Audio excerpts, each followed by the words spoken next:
All right, and we are recording. Hi there, I'm Councillor Glenn Gower, and I want to thank everyone for joining us today for this information session about a site plan control proposal for a gas station. The address is 5 Orchard, but it's really at the corner of Hazeldean and Fringewood in Stittsville.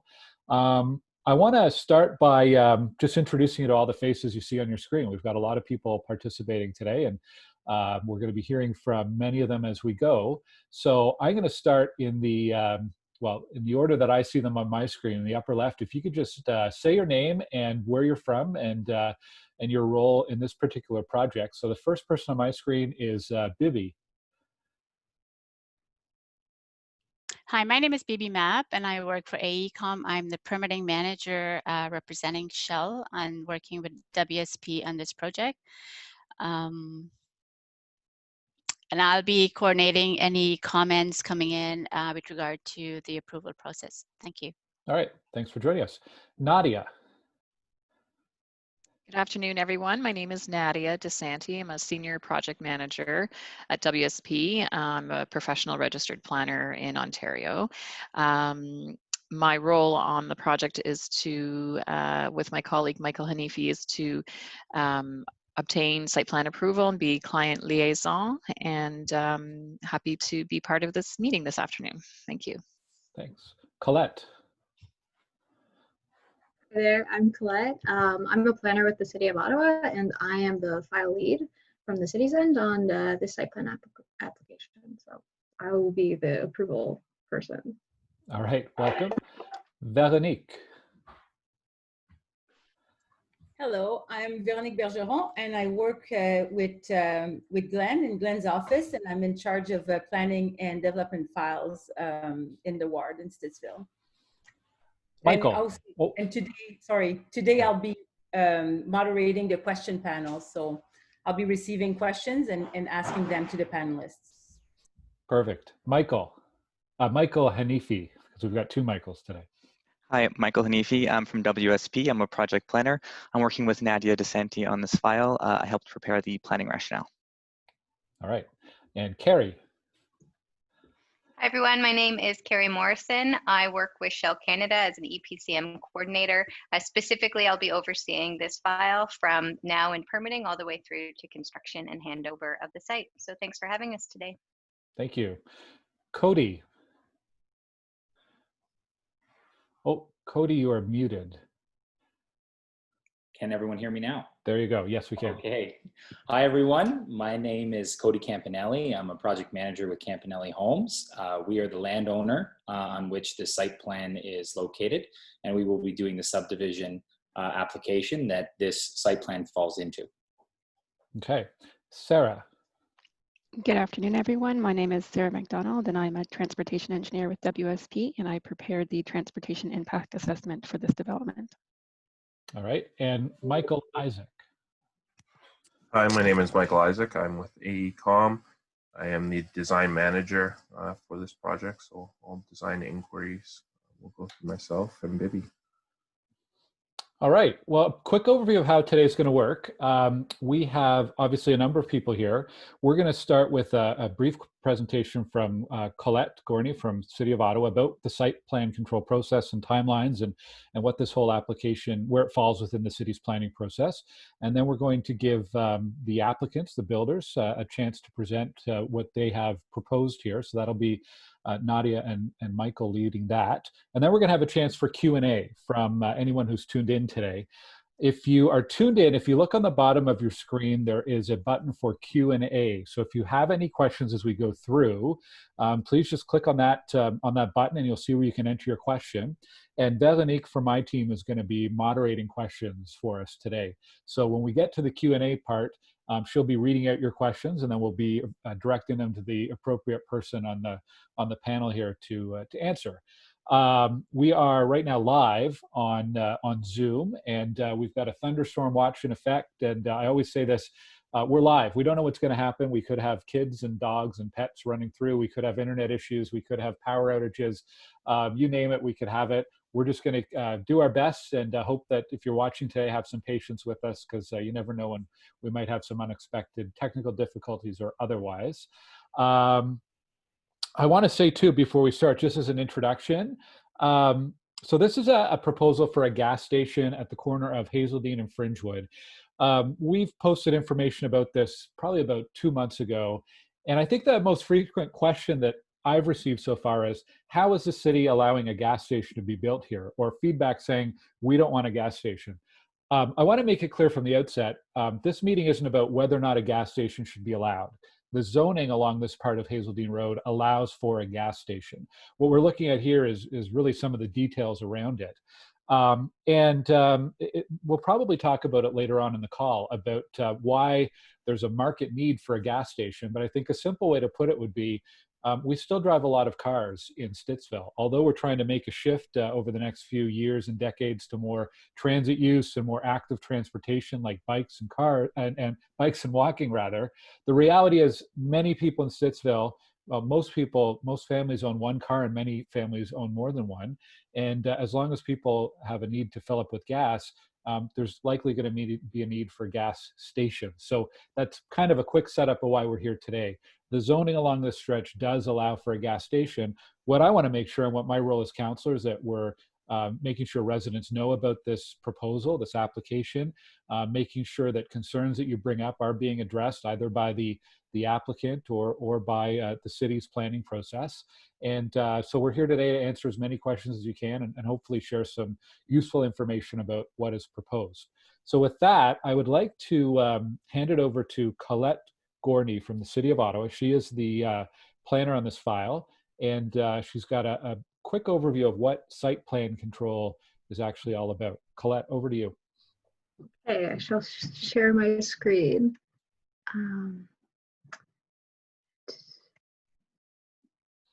Okay, can everyone see it? It's just Good. coming up. There it is. Looks good.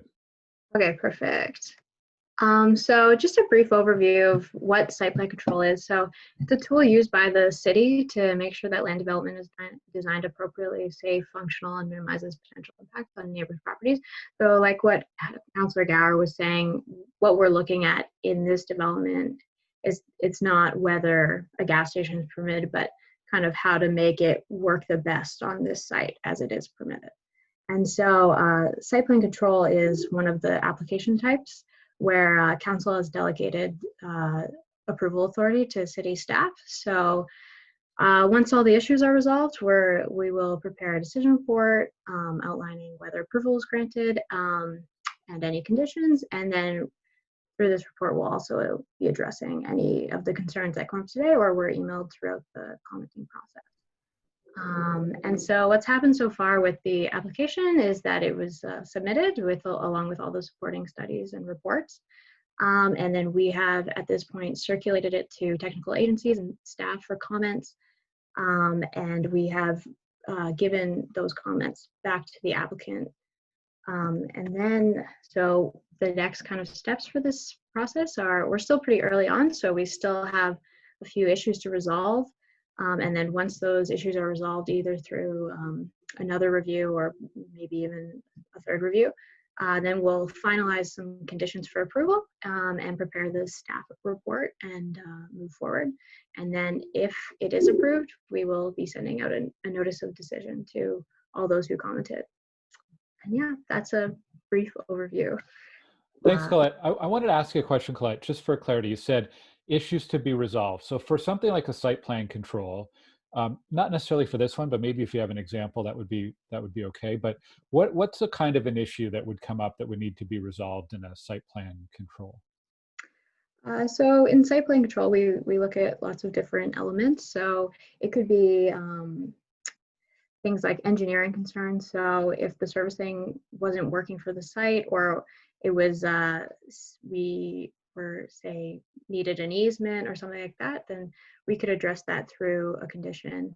Or even things like access or zoning compliance, those would all be considered issues that could be resolved through the site plan process. Okay, thank you. So next up, we have an overview of what's being proposed from, I think Nadia will be speaking to it, and Michael will have the slide deck. So I'll let you guys load that up.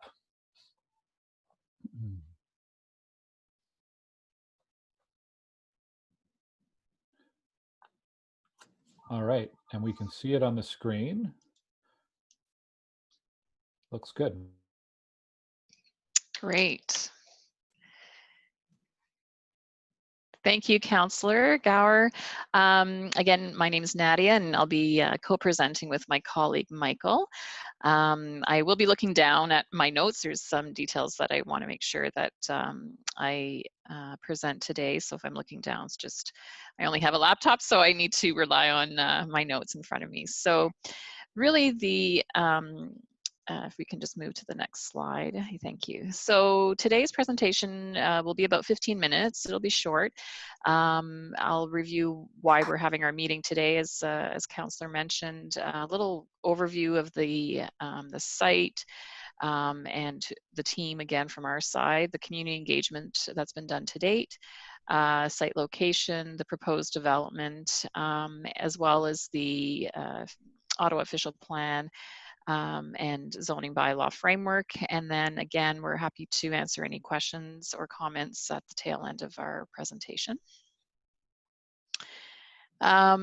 We also will share some timelines in terms of potential construction. So we do want to share that with you as well. Again, WSP was retained by AECOM on behalf of Shell Canada Limited to assist in the project coordination and approvals process for the site plan control application. We prepared this presentation to provide the community members with a little bit more information and the opportunity to have that one-on-one dialogue, even though it's through the Q&A through Zoom, but happy to be part of that. More details are going to be provided later on, but essentially at a high level, the proposed development is for a gas station consisting of a gas bar with 3 islands, so for a total of 6 pumps, and there'd be a gas bar canopy, so like a little roof shelter. A car wash with 1 wash bay and a convenience store, so the branding is called C-Store. And again, the site for where the gas station would be is owned by Campanale Homes, and Shell would lease the lands from Campanale.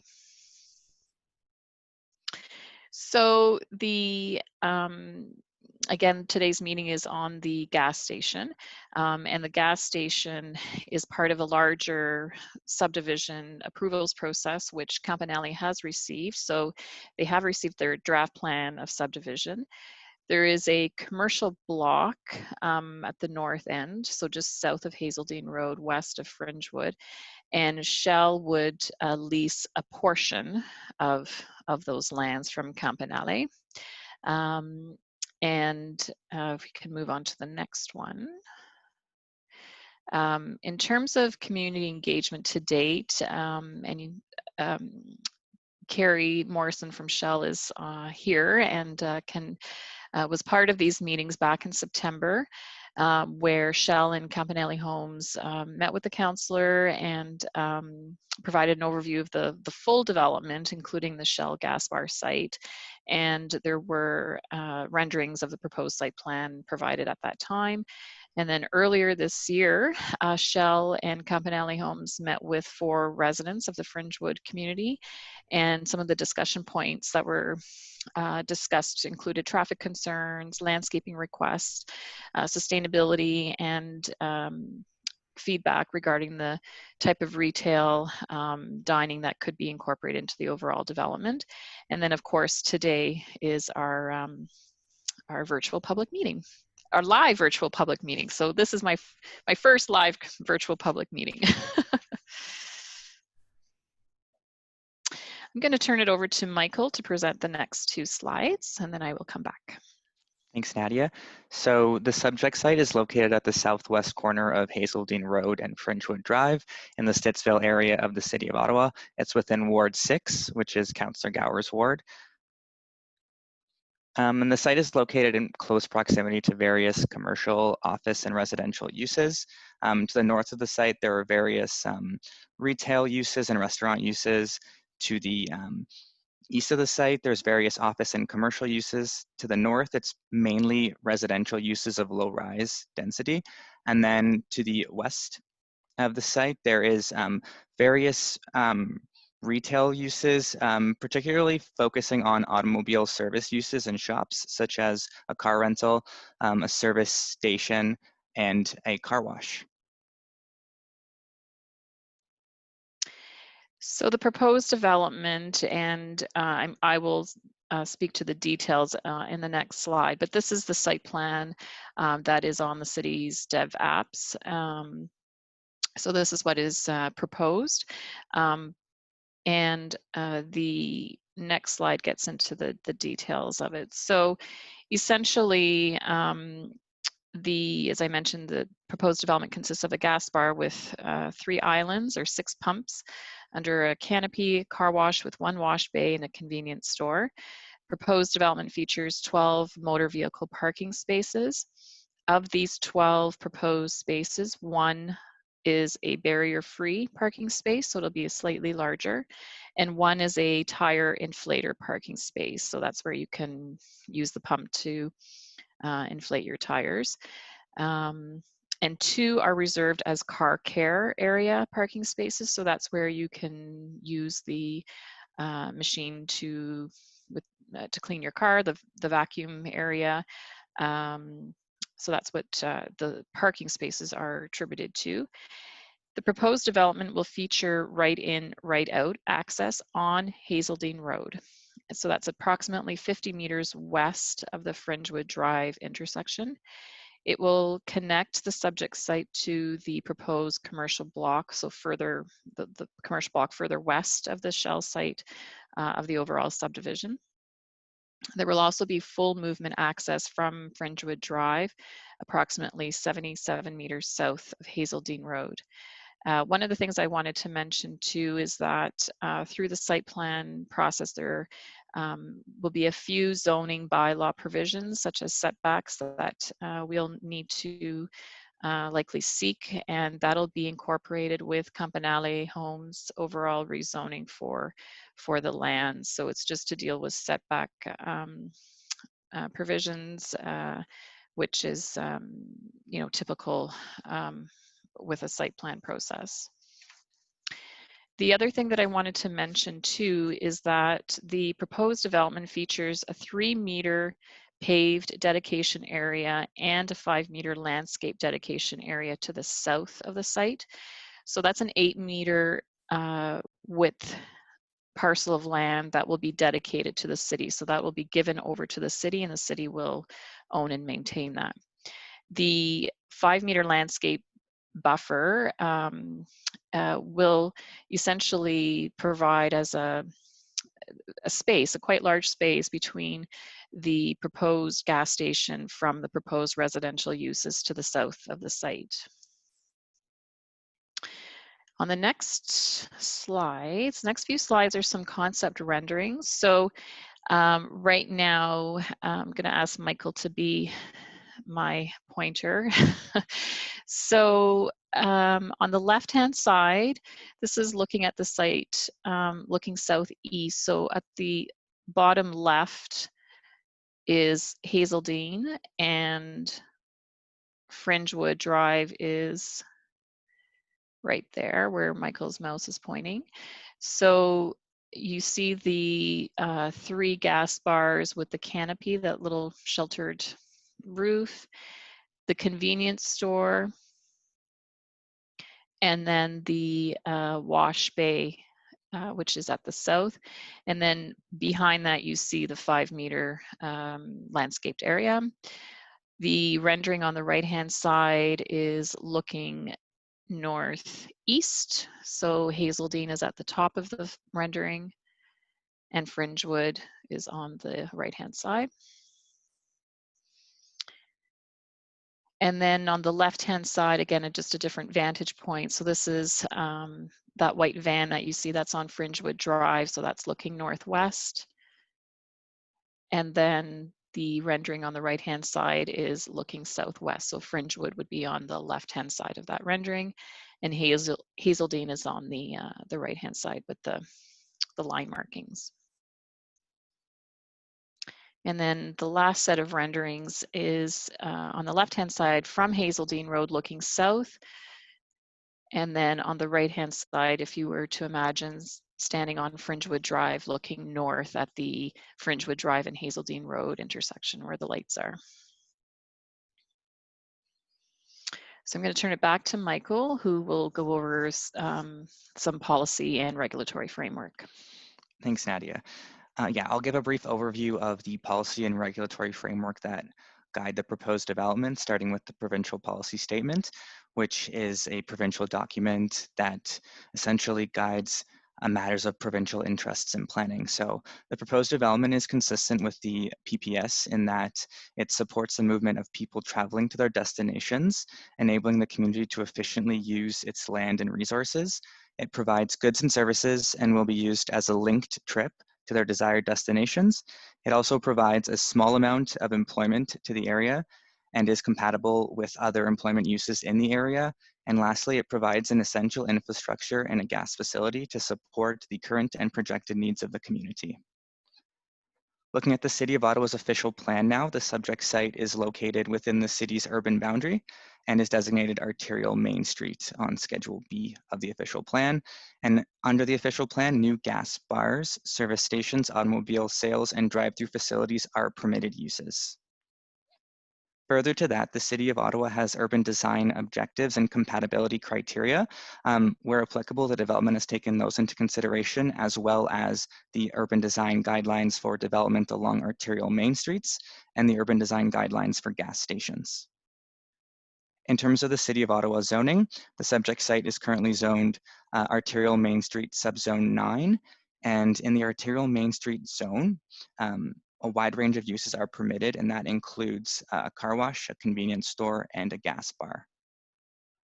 So further to that, within the Subzone 9 subzone as well, the proposed gas station would be a permitted use. And as Nadia had mentioned, there are some zoning provisions that cannot be met, such as rear yard setbacks, for example, which will be included in the zoning bylaw amendment, which is currently in the development approvals process with the city.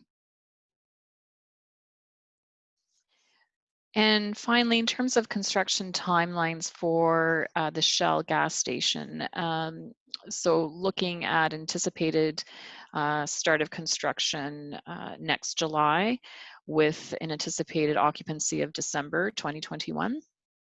In terms of overall phasing, phase 1 will be for the residential uses for the Campanale subdivision, and this includes site servicing, so municipal water and sewer, and start of the subdivision works. And then phase 2A, if you will, is the Shell site works. And then phase 2B will be the remainder of the residential subdivision site, including the commercial portion, so the lands to the west of the Shell site that are owned by Campanale Homes. And that concludes our presentation, but we are happy to answer any questions or comments or provide any further clarification if required. Okay, thank you. I know we do have a couple questions. I wanted to say though, if anyone watching has a question, and you might have missed the beginning of the presentation here, you can use the Q&A button that's on the bottom of your screen, and you can type in your question, and we'll be sharing that question with our panelists so we can get an answer for you. Maybe actually, if you don't mind, Michael, can you scroll back a bit to maybe an overhead map or just something so we can see the something that would show us the development. Not sure what the best one would be, but that's fine, and we can move through it if any questions come up. So let me go to Veronique, because Veronique has been watching the questions and the things coming in. So Vero, I'll hand it over to you for any questions for the panel. Yes, we have a couple of questions already. Just one from the chat box. Someone, which I will answer. Someone, Katie, is asking if this video will be available to watch later because she missed the beginning. And the answer is yes. Glenn is recording it, and we will be posting it. Glenn, correct me if I'm wrong, to your YouTube channel, and we'll share the link on social media, on Facebook, etc. Yeah, and probably through the newsletter. I was going to say we'll also post the presentation deck as well, so the video and the presentation deck from today. That's right, will be available. So the first question we have, I think this would go to WSP. You mentioned that there was a community meeting in January. There was a meeting where you met members of the community. I think in January, if I recall correctly, you mentioned you met with 4 residents from the Fringewood community, and Rehan in the Q&A was asking how those 4 residents were chosen, yes, why these 4 in the community? So thank you for that question. I'm actually going to ask Carrie to respond because that meeting was with Shell and Campanale Homes. So yeah, I'm happy to do so, Nadia. Thank you. So, thanks.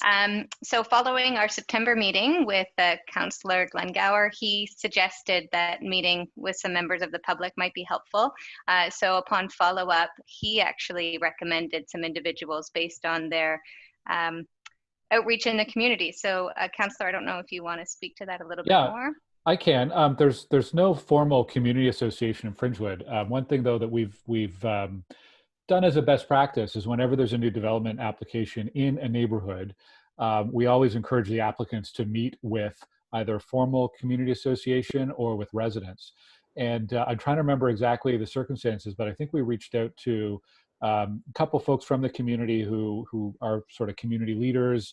I know we're involved in some of the Facebook groups and organizing park cleanups and so on. So I'm actually not sure who you met with, but that's we made an introduction to Shell with a few people from the community who have reached out to us in the past on development files. And I'm glad you had the chance to meet with them. And it sounds like they probably had some good general feedback to help guide where your application ended up going. Yeah, absolutely. And Cody attended that with us from Campanale Homes. And yeah, I think Cody would agree that it was very useful just to hear their feedback. And we certainly took that back and incorporated it into our workings as well. I just think I should mention too, this is not something that's required of any builder to do these kinds of meetings. It's certainly recommended and encouraged. Even the meeting that we're doing today isn't a statutory requirement. It's not a legal part of the process, but I always think that the more information we can share with residents, the more opportunities for you to ask questions, the better. So I'm glad that that Shell and WSP and AECOM have agreed to take part in this today. Yeah, and we have another question from Rehan from the Q&A, which I might take a stab at, and hopefully maybe Glenn or Colette can correct me. The question is, how often are city urban design documents updated? And so as per the Ontario Planning Act, municipalities in Ontario are required, so these urban design guidelines are part of the city's official plan. And the Planning Act requires that these official plans be reviewed and revised every 5 years. And the City of Ottawa is currently going through a major overhaul of its official plan, and which will include urban design guidelines and etc. So, and it takes into consideration not just how the city has been developing over the last 15 years, but also it looks into the future. And so the Planning Act also requires that the city considers its future growth up to, and that's the trivia piece I'm missing, 25 years? Well, it's changing based on ongoing revisions to the provincial policy, but, it's a long term. The Planning Act requires that the future growth be considered up to a certain point. But so that would be the answer about the city's urban design guidelines. Yeah. Maybe Colette, was it the last update to urban design documents? Was it 2006, I think was the number in the presentation? Yeah, I believe so. I don't think they're all updated all the time. Some of them are special projects, kind of like the gas station one. So I don't know if all of them are included in the review, but they're all updated every so often. Yeah, it's an ongoing cycle of updates and reviews based on how the community is growing and how different industries are adapting and so on. But yeah, we're in the middle. If you're interested in the official plan, we're right in the middle of a big update, and There'll be another question coming, another large city meeting coming up this fall. We just wrapped up 3 very long days of committee meetings on the official plan that looks at all sorts of things around growth, around where growth will happen, how much will be through intensification. The next step is city staff are putting together a whole range of policies around what would make good design, healthy growth in our communities. So we're right in the middle of a big update process now. And I have one last question for now from Katie. And I don't know if this is the best questions for Shell or for the city. I'll just throw it out and ask them to answer. It was environmental concerns, and so what's through the site plan control process, what kind of environmental reviews are done to make sure that that development for a gas station is safe and appropriate for that piece of land?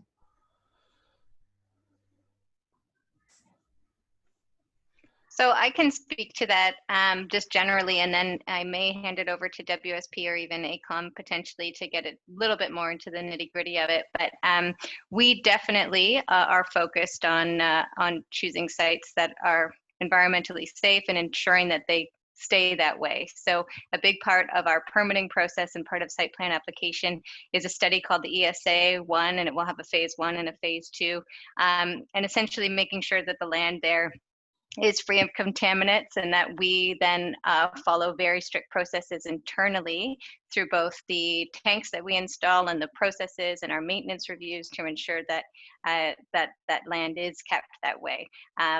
We're all about being good neighbors, and safety is of utmost importance to us. We do have an entire team, the soil and groundwater team, that is 100% committed to making sure that our sites are environmentally safe to do so. But Nadia, do you want to speak a little bit more to those studies and how those are incorporated into our site plan application? Yeah, for sure, Carrie. So a number of studies are required by the city, including the environmental site assessment that Carrie mentioned.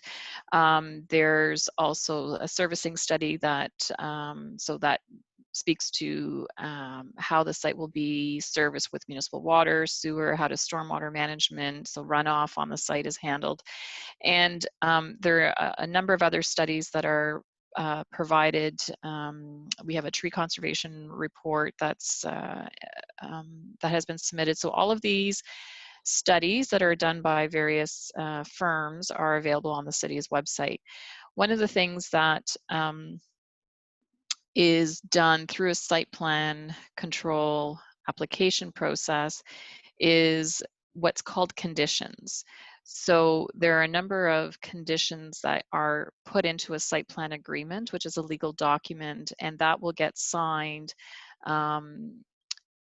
to ensure that any certain things are carried out. So there could be monitoring measures, there could be other mitigation measures that are required through Shell's own operational practice and their own environmental compliance. There will be items that they will need to do. So it is, because the land right now is vacant, there will be conditions put on the site plan, and then there will be Shell's own monitoring phase and ensuring that tanks are checked and those sorts of things. So there's the two sides that are kind of working together to ensure that safety, environmental concerns are mitigated, and those often are provided as well in the legal agreement, which is the site plan agreement. Thanks, Nadia. You're welcome. I have a few questions that I want to raise just because we've received them by email, and I think it's worth going over them here. They're about transportation, so maybe this is best directed at Sarah. One is in terms of the entrance on Hazeldean Road, will vehicles only be able to access it from the eastbound lane of Hazeldean Road? Like, is there still a median? It will be right in, right out. So right it will in, be right out. Okay. Correct. So access eastbound only, no access westbound, and the median will remain in place. Okay. The second one on transportation is there any estimate to how many vehicles per hour, or how do you measure how many vehicles will be using the site? What kind of impact can residents in the nearby community expect? That's a great question. So when we look at estimating trips, we use the Institute of Transportation Engineers best practices. So they collect data at sites across North America and aggregate that data to determine a trip generation rate for land uses. And then we apply that to the land use. So in the case of a gas station, we apply, I don't have the exact number, but we apply it and multiply it by the number of fueling stations. And that gives us a number of person trips.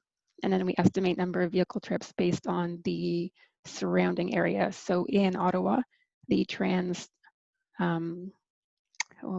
Committee collects data in different areas and tells us how many trips we're expecting by mode. But obviously with the gas station, we're heavy auto. So we assumed 85% people are taking their vehicle and the other 15 are passengers within that vehicle. And then we apply, I know this is kind of long and lengthy, but, and then we apply a pass-by trip. So when Michael said earlier, linked trips, that would be what we would call pass-by. And that is saying that with a gas station, we are not generating primary, like people don't leave their house often to go to a gas station and then return home. They're driving along Hazeldean Road or up Fringewood and then popping into the gas station and heading out. So for this development in a peak hour, we estimated 40 new vehicles would be added to the transportation network. Okay. After all of that. So the answer is for this one, 40 new vehicles in a peak hour, morning or afternoon. Okay. So it could be people who are driving to work in the morning and stopping in for gas on the way to work, or vice versa, coming home from work, coming home from an errand and stopping in for gas, rather than creating new vehicle trips. Correct. So the 40 vehicles that I mentioned are new vehicle trips. Yeah. There would be 80 to 90 estimated in an hour. So the other 40 to 50 would be already on the network with 40 new applied. Okay, and I know we also had a question about the timing of the traffic lights at Hazeldean and Fringewood, and I can answer that, is if there is an impact there, if we're finding that it takes too long to turn left, or if it takes too long for the signal to change, that is something that the city can control and we can adapt based on what the new conditions are. The last thing on transportation I wanted to ask, maybe if Michael, can you go to the rendering? I think we were looking north on Fringewood. I just wanted to have a look at the sidewalk that's on the side there. This I know for people who live in Fringewood and Granite Ridge, the lack of pedestrian facilities, the lack of sidewalks along Fringewood is a sore point. I understand that. I know on the other side of the road where that new no frills is going in, that was approved several years ago, and I think a real missed opportunity to get a sidewalk built on the east side of Fringewood. But it is good. I just want to confirm what we're seeing there along what will be the west side of Fringewood Drive is a sidewalk or is a path. Can someone just explain what to expect in terms of pedestrian access along that side? So I can speak to that, and again, I might hand it over to WSP if they do want to add any additional details on that. But yeah, this was, I think, expressed from the get-go when we met with you, Councillor, and then emphasized by the community meeting as well, that walkability in and around this community is really important. So we definitely prioritize having that sidewalk there, and I know that's important to the Campanale development as well. And then also it was requested that we have some landscaping along there as a buffer for both the car wash stacking lane, as well as just to, make it safer for those that are driving in and along there. And also it just looks quite beautiful as well. So these renderings are really what we'll be striving for in terms of building. Carrie, I would also like to ask you kind of what I started with at the beginning, the market demand for gas stations. Can you just give us an overview? How do you know that, why does Shell believe we need a gas station in this part of Stittsville? Yeah, so I did reach out to our network planning team on that so I could get the actual statistics on it. And from a gas station perspective, the closest Shell station is more than 4 kilometers away. And the closest generic gas station is more than 2.4 kilometers west of this site. So there isn't one close in proximity. And so it is really vital to have this service available to this residents here, also considering the amount of traffic and the amount of development going on all throughout the Hazeldean roadway there. Also, this area was sought out by Shell Canada because it does boast that central location to existing and future residential development. There's quite a lot going on, as you all know. It has its proximity to the 417, as well as the future BRT and LRT transit station. And traffic volumes, as we've already discussed, are quite high along Hazeldean roads. So it was very attractive to us as an organization. But like I said, it's really important for us to be good neighbors. So we are doing everything we can to listen and learn and see what we can do to incorporate your feedback here. I just want to clarify. So the 2.4 kilometers that you mentioned for generic, is that on the eastbound lane? Is that what you mean? Because I know there are a couple of gas stations on the other so it's on our same on the same side of the street, I should clarify. Yeah. Okay, yeah, because you're looking for, I guess, if someone's heading eastbound down Hazeldean Road, you're saying you're the only one in that 2.4 kilometers. Okay. Yes. Which makes exactly a difference right. because of the right in, right out, and Exactly. the access point. Okay. Yeah. Okay. Yeah.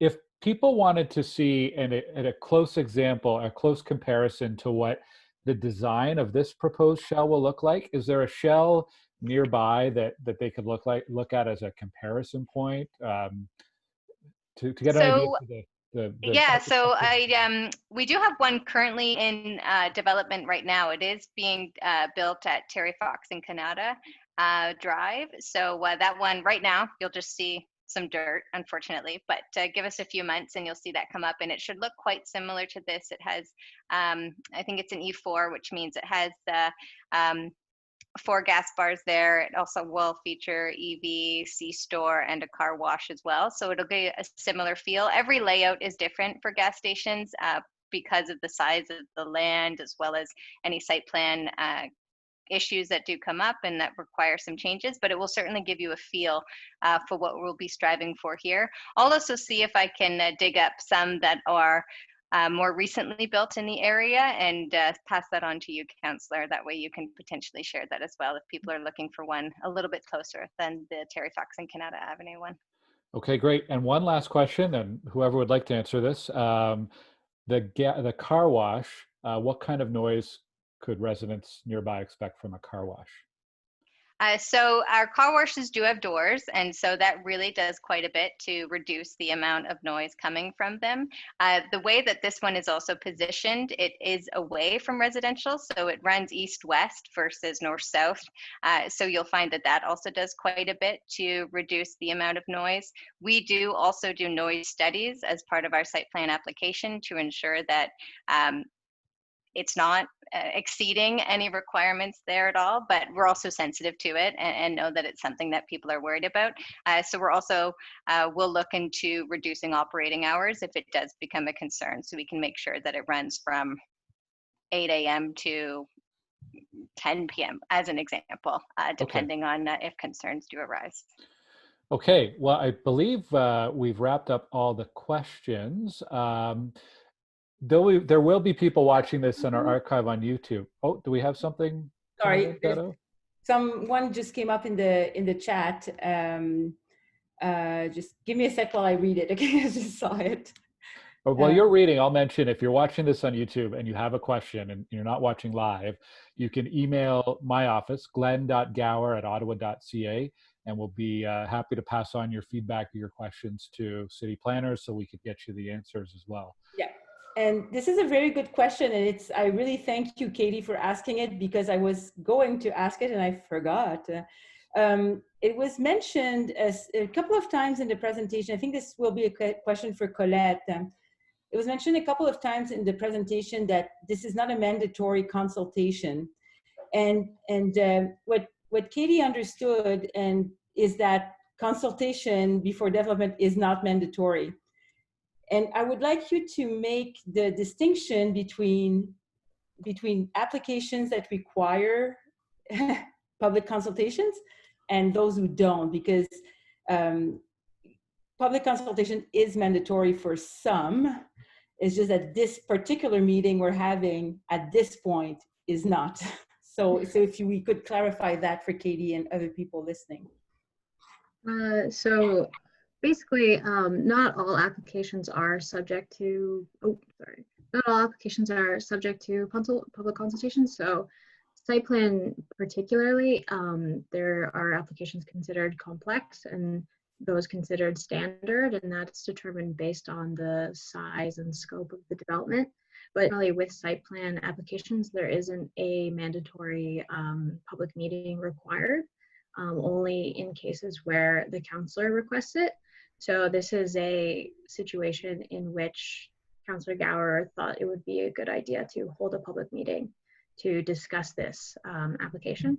And then just in terms of other applications that are subject to public consultation so there'd be complex site plans and zoning bylaw amendments are, as well as plan of subdivision. So there should have been a statutory meeting for these lands for the plan of subdivision at the least, and at that time the zoning bylaw should have probably been discussed as well. So yeah. That's right. There was public consultation for this development, just not. It's been done in the past, basically, and Yeah. also just to specify, like zoning bylaw amendment, for instance, when we're changing the use on a piece of land. So let's say a gas station is currently approved, but I want to build a scrapyard instead. That would go through public consultation because it's not an approved use. And when the use is already approved by the zoning, then it's not. We don't consider public consultation is not mandatory because the zoning is publicly available, and so it's already known that this is a possibility on that piece of land. Maybe I could add too, it's the province that sets what is legally required for a public meeting consultation and what's not. And in a lot of cases, the City of Ottawa goes above and beyond the minimums required from the province for public meetings. And in more cases, councillors like myself make a request to have a meeting, even if it's not required. But public meetings are really only one way that we collect feedback and answer questions from residents. And there's a lot of different ways we do that, and there's pros and cons to each. What we're doing today with the virtual meeting is something very new. And so far, I've really liked the results in terms of the kind of engagement and questions and the good discussions that we're able to have, the fact that we can archive it and share it later. So I think we've all found over the last few weeks that Zoom or video conferencing can be a really good way to do these consultations as well. And we'll probably keep doing live consultations once we're allowed to meet in person, but I think we'll continue to do these video ones as well. They've been really useful. I just saw your hand go up there, Veto. Do we have another question? Yes, I was just going to ask one last question. When do you expect shovels in the ground, shovels in the ground? So hopefully if we do have a smooth permitting process, hint, hint, Colette, hopefully if everything goes in our favor there, then we'll be planning to start around July of next year, hopefully a little bit sooner if we can, but that's currently what we have targeted. Great, thank you. Okay, I think we'll wrap it up there. We're coming up on the hour and we've answered all the questions so far from people who've been tuning in. I guess I would like to say thank you. Rather than thank you all by name, I'll say thank you to Shell, to Campanale, to WSP, to AECOM, to Colette from the City of Ottawa, and thank you, Veronique, for moderating the questions coming in. And I hope this has been useful for people tuning in. And again, if you have any questions, email me at glenn.gower@ottawa.ca and we'll track down some answers for you, or we'll pass on your feedback to city planners. And you can find more information about this proposal on my website, which is glenngower.ca. Have a great afternoon. Thanks, everybody. Thank you. Thanks, Bye-bye. everyone. Bye-bye. Thank you. Bye-bye.